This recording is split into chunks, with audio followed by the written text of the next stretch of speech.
श्री महालक्ष्मी नमः। ओम श्री विष्णवे नमः। आप सभी को कार्तिक मास के कृष्ण पक्ष की रमा एकादशी की हार्दिक शुभकामनाएं।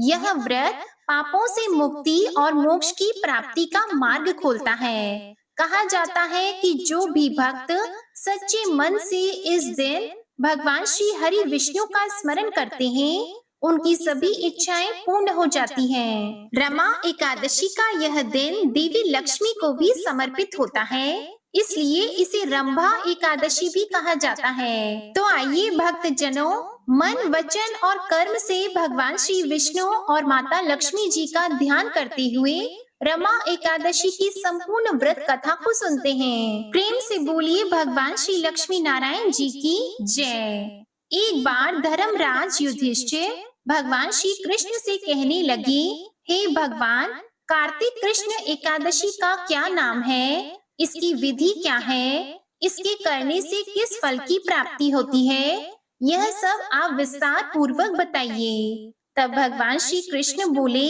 कि हे धर्मराज, कार्तिक कृष्ण पक्ष की एकादशी का नाम रमा है। यह बड़े बड़े पापों का नाश करने वाली है। इसका महात्म्य मैं तुमसे कहता हूँ, ध्यान पूर्वक सुनो। हे राजन, प्राचीन काल में मुचुकुंद नाम का एक राजा था। उसकी इंद्र के साथ मित्रता थी। साथ ही यम, कुबेर, वरुण और विभीषण भी उसके मित्र थे।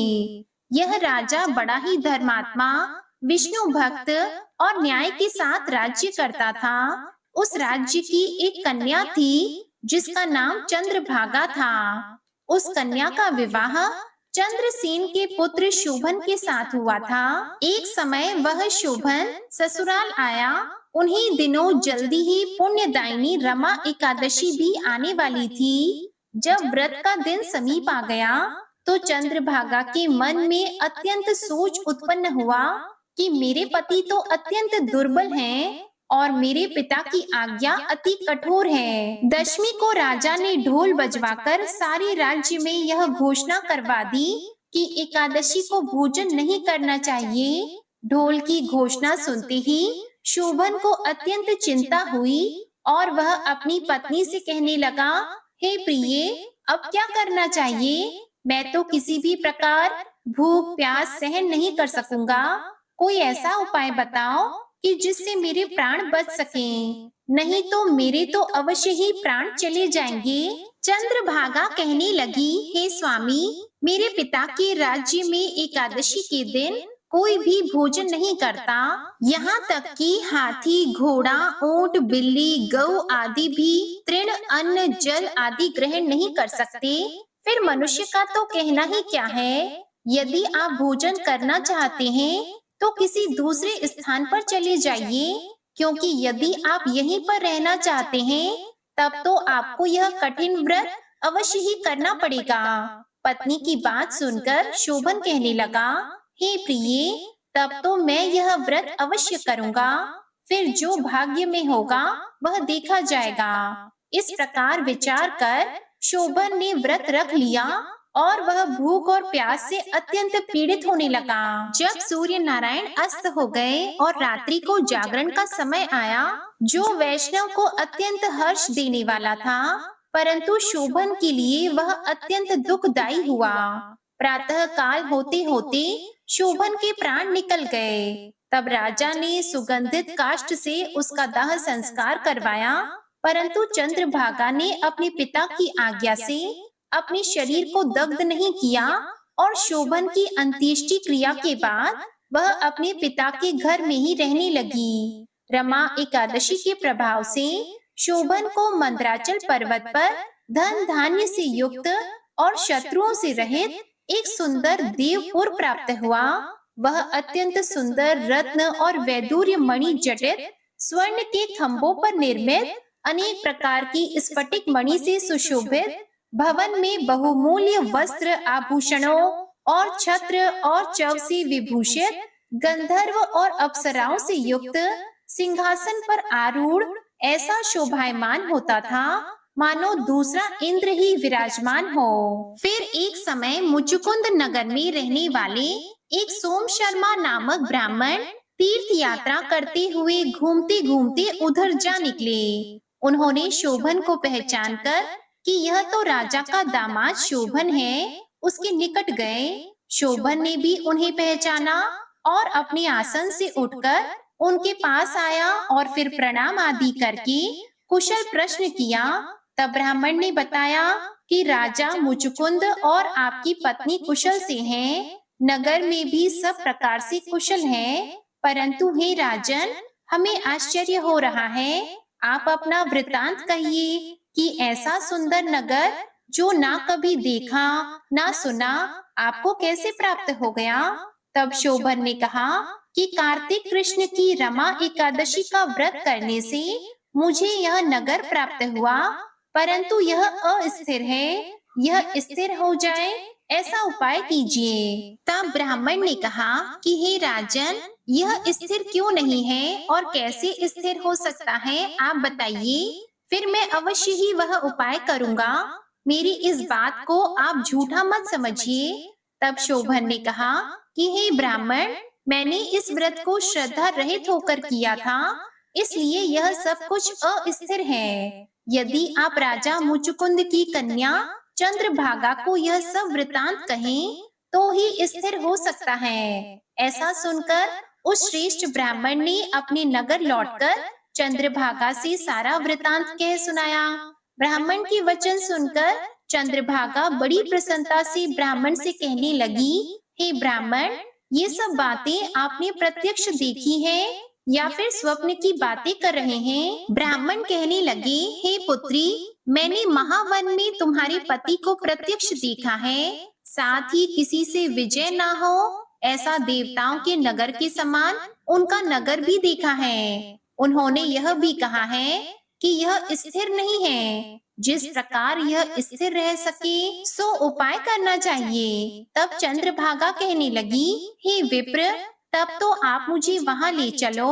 मुझे पति देव के दर्शन की तीव्र लालसा है। मैं अपने किए हुए पुण्य से उस नगर को स्थिर बना दूंगी। आप कृपया ऐसा कार्य कीजिए जिससे उनका हमारा सहयोग हो, क्योंकि वियोगी को मिला देना महान पुण्य का कार्य माना जाता है। सोम शर्मा ये सब बातें सुनकर चंद्रभागा को लेकर मंदराचल पर्वत के समीप वामदेव ऋषि के आश्रम पर गए। वामदेव जी ने सारी बातें सुनकर वेद मंत्रों के उच्चारण से चंद्रभागा का अभिषेक किया। तब ऋषि के मंत्र के प्रभाव और एकादशी के व्रत से चंद्रभागा का शरीर दिव्य हो गया और वह दिव्य गति को प्राप्त हुई। इसके बाद बड़ी प्रसन्नता के साथ वह अपने पति के निकट गई। अपनी प्रिय पत्नी को आते देख शोभन अति प्रसन्न हुआ और उसे बुलाकर अपनी बाईं तरफ बिठा लिया। चंद्रभागा कहने लगी, हे प्राणनाथ, आप मेरे पुण्य को ग्रहण कीजिए।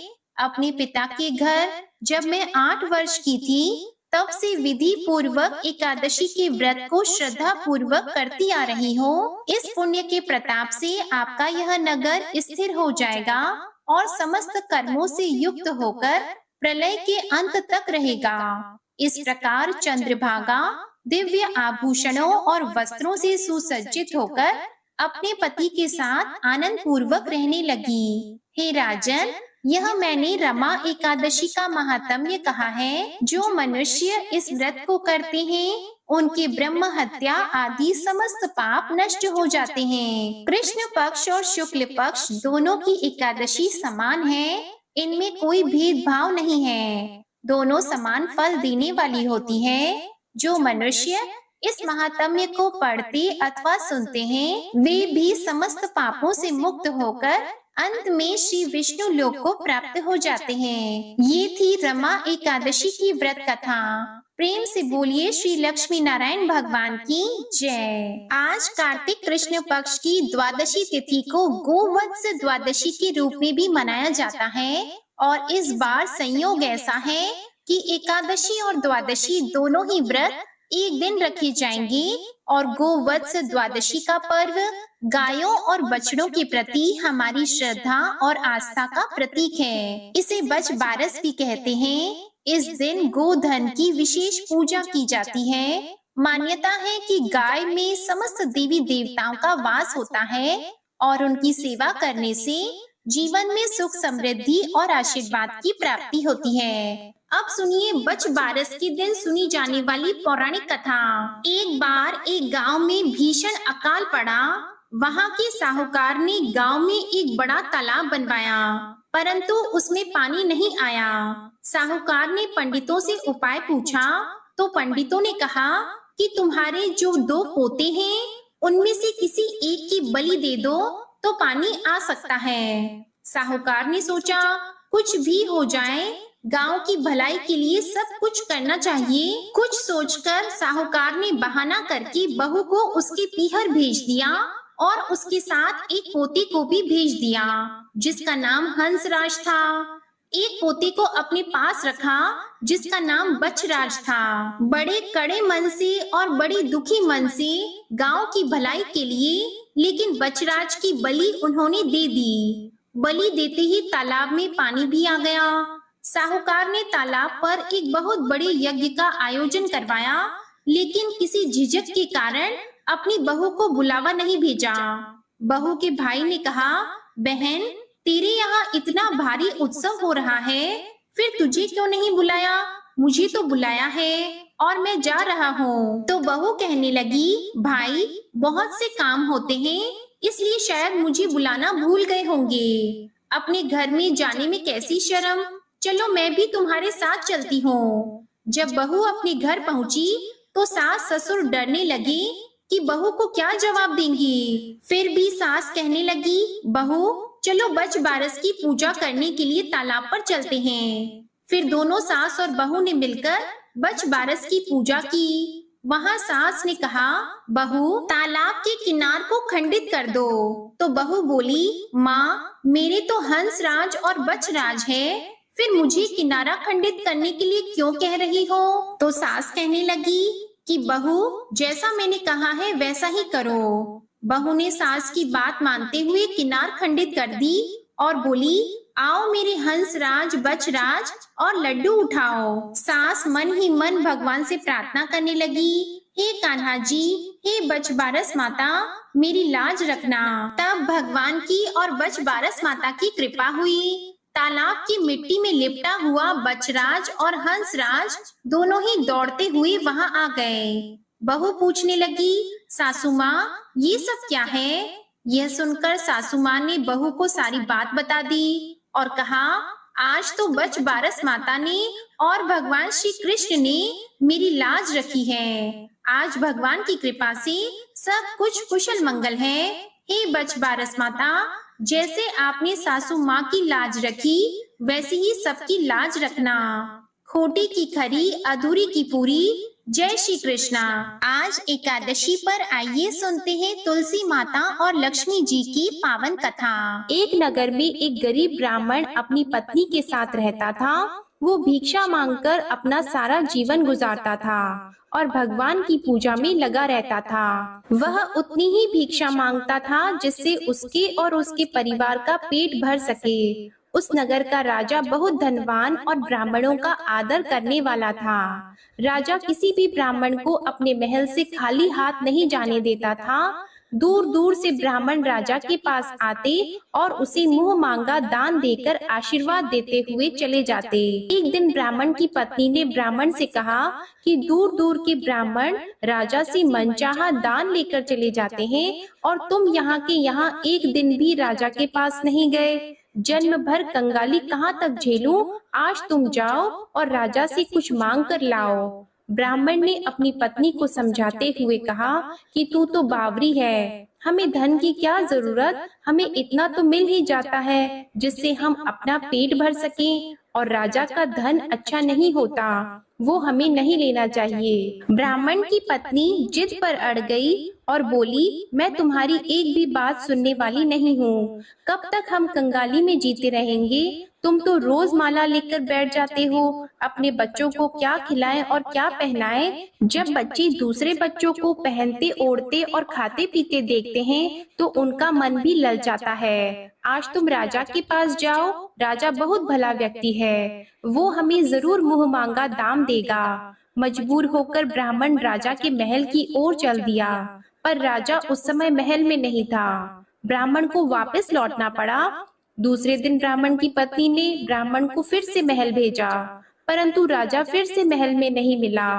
तीसरे दिन राजा महल में मिल गया और उसने ब्राह्मण का स्वागत किया और उसे आसन पर बैठाया और 2 दिन ना मिल पाने के लिए क्षमा भी मांगी। राजा ने कहा, मैं आपकी क्या सेवा कर सकता हूँ? ब्राह्मण ने कहा, जो मैं मांगू तो आप दे सकेंगे। राजा ने कहा, हाँ कहिए, मैं आपकी क्या सेवा कर सकता हूँ? ब्राह्मण ने निवेदन किया, महाराज मैं कुछ और नहीं चाहता, बस आप मुझे अपने पसीने की कमाई से 4 पैसे दान में दे दीजिए। ब्राह्मण की बात सुनकर राजा चौंक गया और सोचने लगा, खजाने में बहुत सारा धन पड़ा है, पर मेरी मेहनत की 1 कौड़ी भी नहीं है। राजा ने ब्राह्मण से कहा, आप मुझे 1 दिन का समय दें, मैं कल आपको आपका मुंह मांगा दान दूंगा। ब्राह्मण को जब खाली हाथ देखा तो पत्नी बोली, क्या हुआ? राजा ने कुछ नहीं दिया।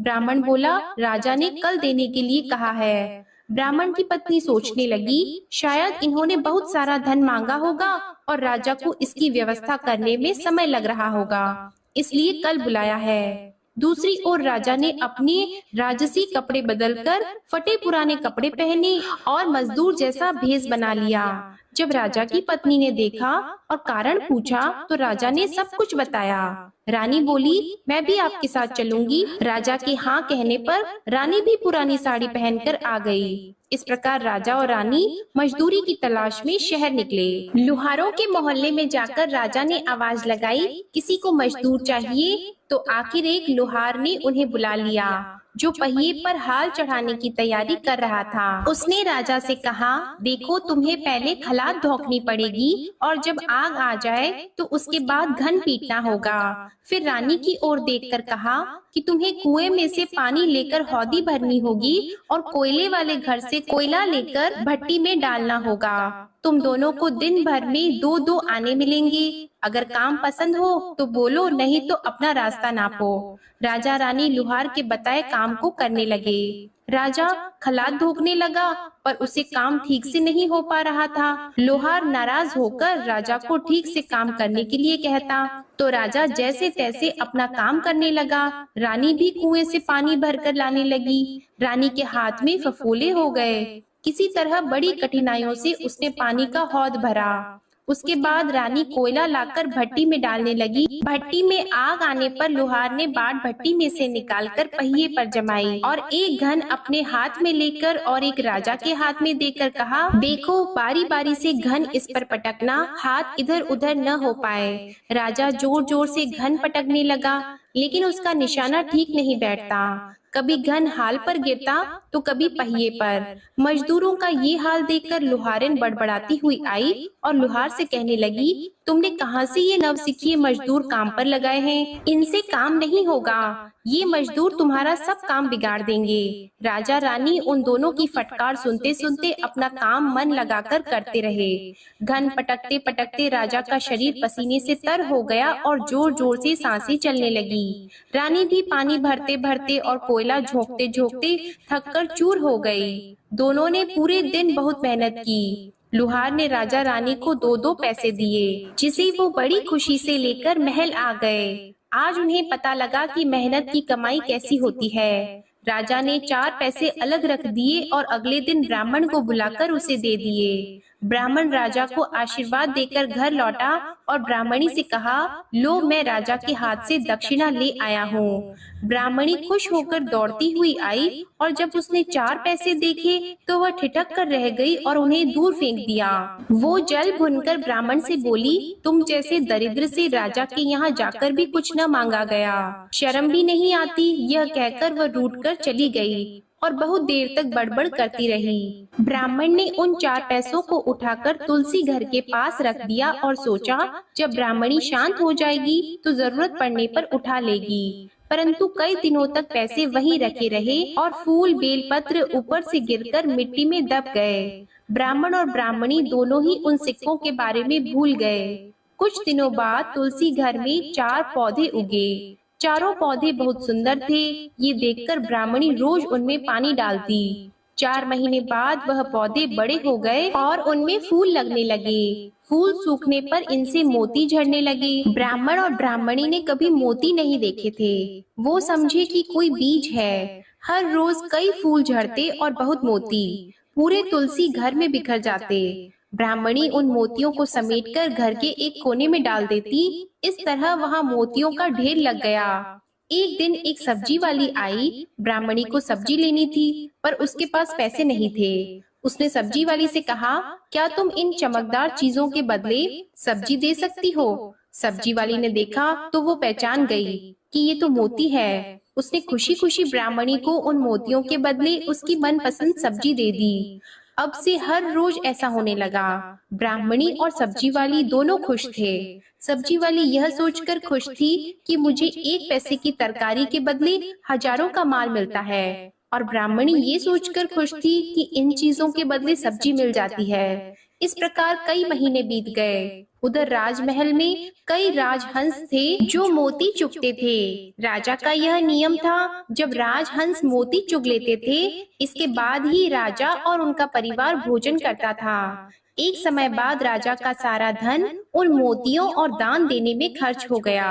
अब राजा को मोती खरीदने के पैसे तक नहीं बचे। यह खबर पूरे नगर में फैल गई। ब्राह्मण और ब्राह्मणी को जब ये पता चला तो उन्होंने यही विचार किया कि राजा बहुत दानी और नेक दिल है। उसने अपना सब कुछ दान कर दिया, यहाँ तक कि शायद उनके पास खाने को भी कुछ नहीं है। ऐसे हालात में हमें उन लोगों की सहायता करनी चाहिए। तो ब्राह्मण ने कहा, अगर तू कहे तो इसमें से कुछ बीज राजा को दे दूं। तो ब्राह्मणी कहती है, इससे सब्जी और खाने की चीजें मिल जाती है। ब्राह्मणी ने कहा, हाँ, मैं रोज इसके बदले सौदा लिया करती हूँ। ऐसा कहकर ब्राह्मणी एक टोकरी बीज भर लाई। ब्राह्मण राजा के पास पहुँचा और उसे वो मोती दिए और राजा को सारी बात बताई। राजा उन मोतियों को देखकर चौंक गया। उसने मोती राजहंस को दिए। राजहंस उन्हें चुगने लगा। ये देखकर राजा ने ब्राह्मण से कहा, एक एक मोती सैकड़ों रुपयों का है। सच बताएं, आपके पास इतने मोती आए कहाँ से? ब्राह्मण बोला, महाराज, ऐसे तो हमारे घर पर बहुत हैं, और राजा को पूरी बात बताई। राजा अपने मंत्रियों के साथ ब्राह्मण के घर पहुँचे और उन चारों पेड़ों को देखा। पूछताछ में उन सिक्कों वाली बात सामने आ गई। जब पेड़ों को देखा तो उनकी जड़ के पास वही सिक्के चिपके हुए थे। आज ब्राह्मण और ब्राह्मणी को मालूम हुआ कि उनके पास लाखों करोड़ों की दौलत है, जिसे वो साधारण बीज समझते थे। ब्राह्मण ने सोचा कि मेरे लिए यह धन किस काम का। ऐसा सोचकर ब्राह्मण ने सारे मोती राजा को दान में दे दिए। राजा की आंखें खुल गई। मेहनत के धन की कीमत उन्हें मालूम पड़ गई। उस दिन राजा ने प्रण कर लिया कि मैं खजाने के पैसों से एक भी पैसा अपने खर्च में नहीं लगाऊंगा। अपना खर्च मेहनत करके चलाऊंगा। खजाने और ब्राह्मण के दान से राजा ने जनता के हित में कई धर्म कार्य शुरू किए। यह सारा वृतांत क्षीर सागर में बैठे भगवान विष्णु और माता लक्ष्मी देख रहे थे।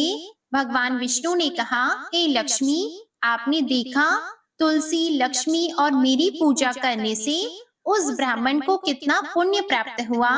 अब उसे और उसके परिवार को अंत में बैकुंठ की प्राप्ति होगी। वह सभी पापों से मुक्त होकर धन धान्य से परिपूर्ण हो जाता है और सुख पूर्वक जीवन व्यतीत करता है। तो प्रेम से बोलिए, तुलसी माता की जय। जय हो माता लक्ष्मी। प्रिय भक्त जनों, अब आप श्रवण करेंगे एकादशी के दिन सुनी जाने वाली एकादशी माता की कथा। यह कथा सुने बिना व्रत कथा अधूरी मानी जाती है, तो इसे पूरा अवश्य सुनिए।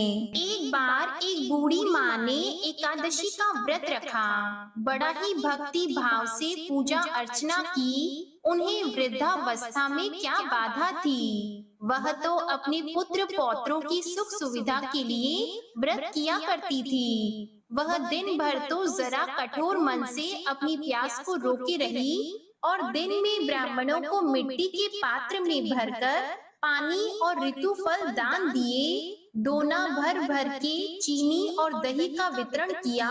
उन्हें गर्मी के कारण बहुत बेचैनी हो रही थी, इस कारण वे बहुत देर तक पानी में पड़ी रही, मुंह धोती रही। तब कहीं थोड़ा बहुत धैर्य बंध पाया। धूप तो तेज पड़ ही रही थी। इस कारण उनका मुंह बार बार सूख रहा था और बहुत बेचैनी हो रही थी। एक तो बुढ़ापा और दूसरा यह भयंकर गर्मी। वृद्धावस्था की स्थिति तो कुछ दूसरे ही प्रकार की होती है। जैसे तैसे रो धोकर दिन कट पाया। अब पहाड़ सी रात सामने थी। उनका कटना बड़ा ही कठिन दिखाई दे रहा था। खटिया पर पड़े पड़े शांति नहीं मिल रही थी। वे बार बार करवट बदल रही थी। अनेक बार वे बाहर जाती और भीतर आती। उन्हें घर के अंदर शांति नहीं थी। वे खटिया पर पड़ी पड़ी एकादशी माता का स्मरण कर रही थी। वे कहती रही कि हे माता जी, आप मेरी लाज रखिएगा, आप ही मुझे शांति दीजिएगा, जिससे मैं यह व्रत कर सकूं और यह पहाड़ सी रात शांति पूर्वक व्यतीत हो सके। प्यास के कारण बूढ़ी माँ की बेचैनी तो बढ़ती ही जा रही थी। उन्होंने धैर्य रखने का बहुत प्रयास किया, किंतु सहनशीलता की सीमा टूट गई और वे घबराकर एकदम चिल्ला उठी। बोली कि बचाओ बचाओ। अम्मा का चिल्लाना सुनकर परिवार भर के नर नारी, बच्चे और पड़ोसी एकत्रित होकर बूढ़ी अम्मा के खटिया के समीप पहुंच गए। सबने पूछा कि अम्मा जी, आपको क्या हुआ? आप क्यों चिल्ला रही हैं? आप इस वृद्धावस्था में यह कठिन व्रत क्यों कर रही हैं? अम्मा जी, शक्ति से ही भक्ति होती है। थोड़ी ही देर में वे फिर से बोली कि अरे मेरे प्राण निकले जा रहे हैं, मेरी छाती पर ठंडे पानी का घड़ा रख दो। अब नातियों ने दादी की छाती पर ठंडे पानी का पात्र रख दिया। तब उन्हें कहीं थोड़ा बहुत आराम मिला और थोड़ी देर के लिए उन्होंने अपनी आंखें बंद कर ली। अब एकादशी माता ने सोचा कि यह बूढ़ी अम्मा है तो बहुत कठोर, जरा जाकर उसकी परीक्षा लेनी चाहिए। वे आधी रात को मुर्गा बनकर टेर लगाने लगी। मुर्गा की आवाज सुनकर दादी जल्दी से उठी और बाहर जाकर आसमान की ओर देखा। आसमान में कहीं उन्हें प्रातःकालीन तारा नजर नहीं आया। वे सोचने लगी, यह मुर्गा क्यों और कैसे बोल गया? उन्हें प्यास तो लग ही रही थी, थोड़ा बहुत उनका मन भी विचलित हो गया था।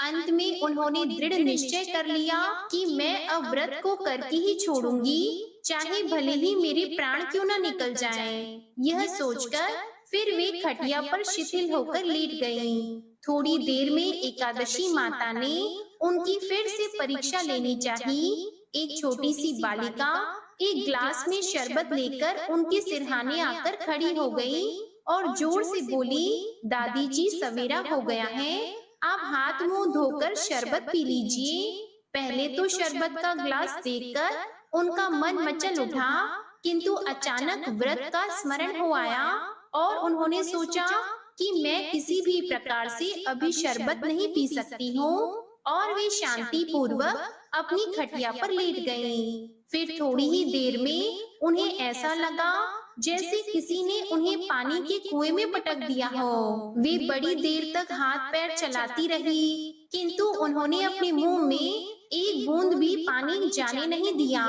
वे दृढ़ता पूर्वक अपने व्रत का पालन करती रही। थोड़ी देर में न जाने कहां से सामने आग जलने लगी, जिससे भारी गर्मी बढ़ने लगी। प्यास के कारण प्राण निकलने लगे, किंतु बूढ़ी अम्मा का कुछ भी नहीं बिगाड़ पाया।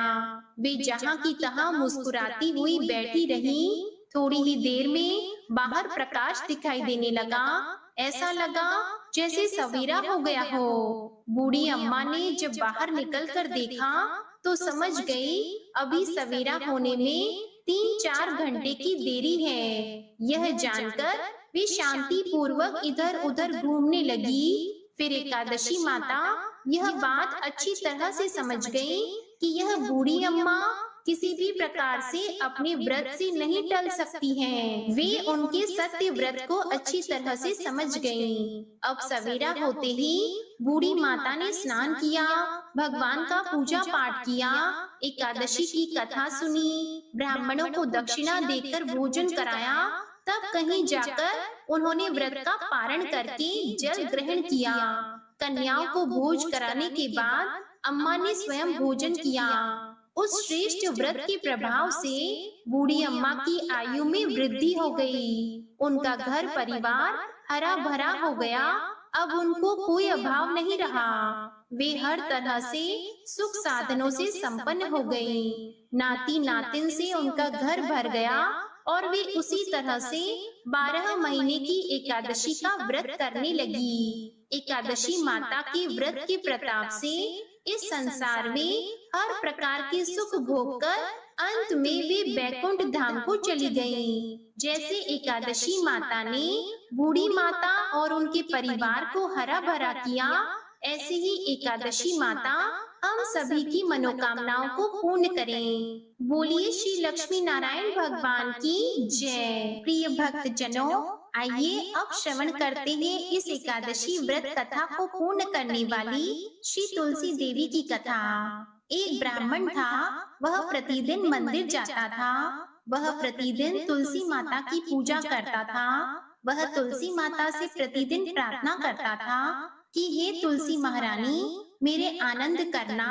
तुलसी माता ने सोचा कि यह ब्राह्मण तो बहुत सीधा है और गरीब है और प्रतिदिन मेरी पूजा करता है, मुझे इसके लिए कुछ न कुछ करना चाहिए। तो तुलसी महारानी एक कन्या का रूप धारण करके बैठ गई और उस ब्राह्मण को बोली कि ब्राह्मण, मैं भी तेरे घर जाना चाहती हूँ। ब्राह्मण ने सोचा 6 लड़कियां तो मेरे पहले से ही हैं और 7 लड़कियों का मैं कैसे पालन पोषण करूँगा, लड़कियों की शादी कैसे करूँगा, मेरे पास तो कुछ ऐसा भी नहीं है। यह विचार करके वह बहुत ही परेशान रहने लगा।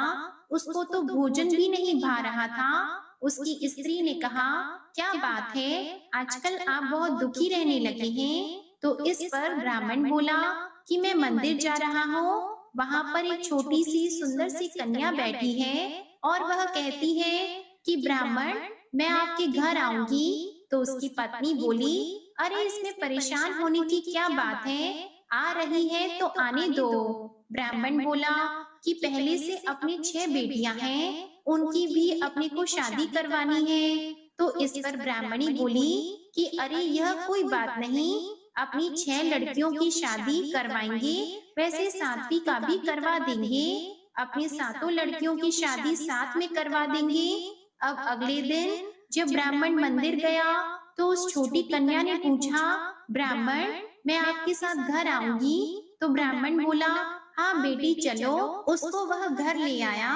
तुलसी माता के कन्या रूप में ब्राह्मण के घर आने से ब्राह्मण के घर बहुत ही आनंद हो गया। घर में लक्ष्मी की बारिश होने लगी। जब ब्राह्मण 7 कन्याओं की शादी के लिए वर ढूंढने लगा तो उस छोटी कन्या ने कहा कि मेरे तो शालिग्राम जी के मंदिर में जाकर शालिग्राम जी को बोलना कि बारात लेकर आए और मेरी 6 बहनों को तुम्हारी इच्छा से वर ढूंढना। अब तुलसी महारानी की दया से ब्राह्मण के घर में सब प्रकार के जेवर और वस्त्र सब तैयार हो गए और बड़ी ही धूमधाम से उसकी 6 बेटियों का विवाह हुआ।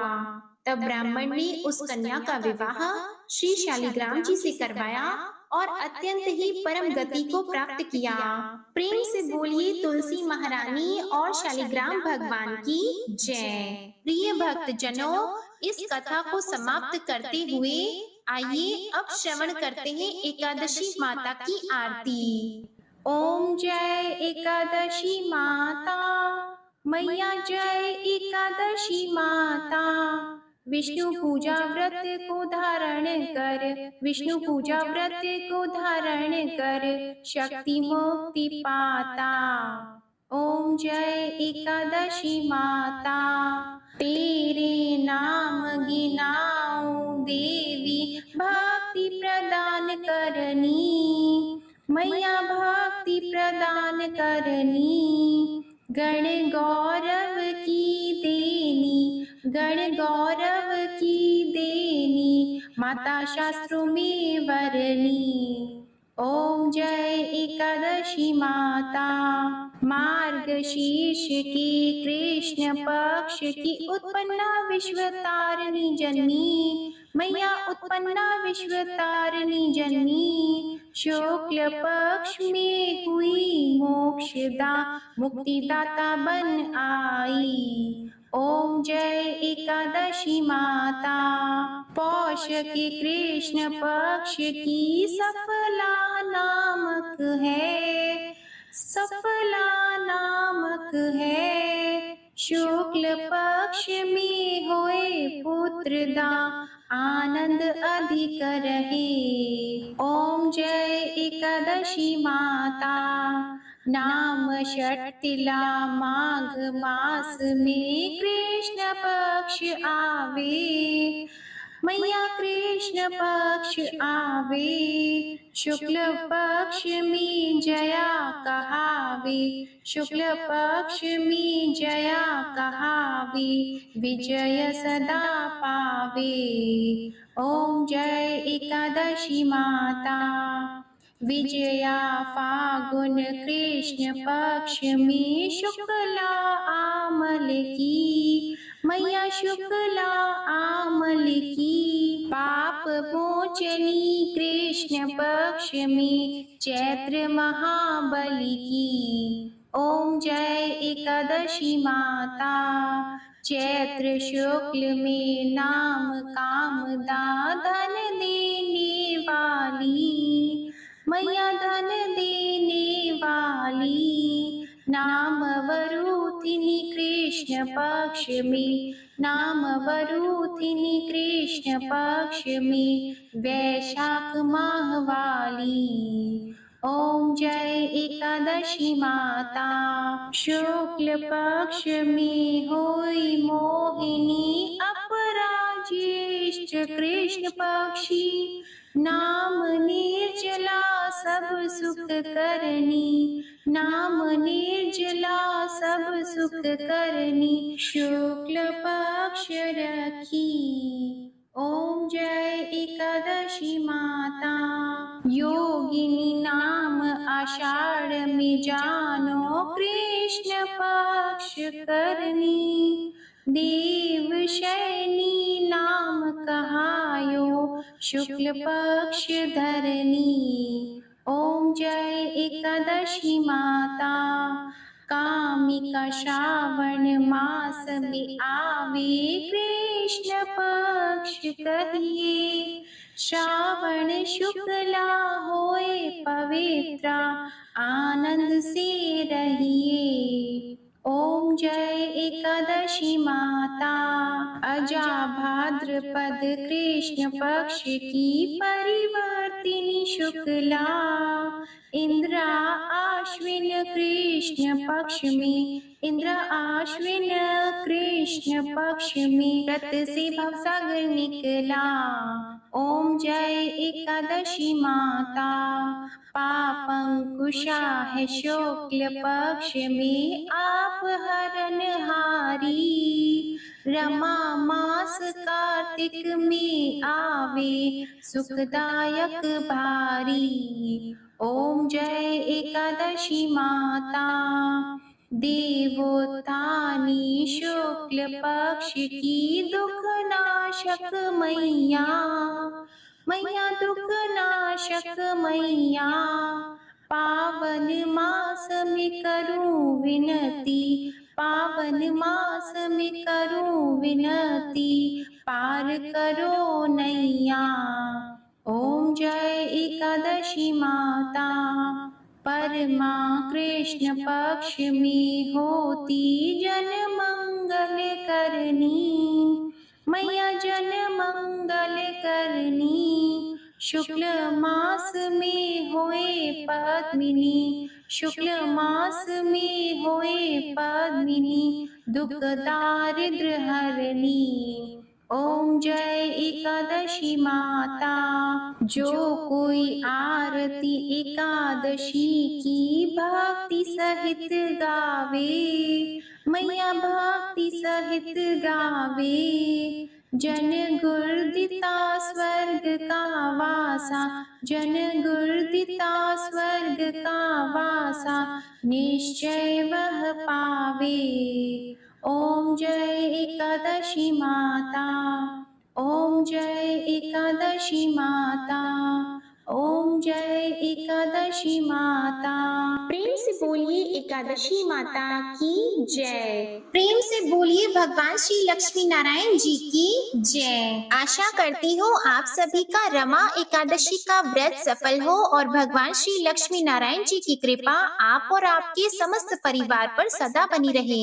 आज की ये वीडियो पसंद आई हो तो वीडियो को लाइक जरूर कीजिएगा, शेयर कीजिएगा, कमेंट में भगवान श्री लक्ष्मी नारायण जी और एकादशी माता की जय लिखिएगा और हमारे चैनल आध्यात्मिक सागर को सब्सक्राइब जरूर कीजिएगा। प्रेम से बोलिए भगवान श्री विष्णु जी और माता लक्ष्मी जी की जय।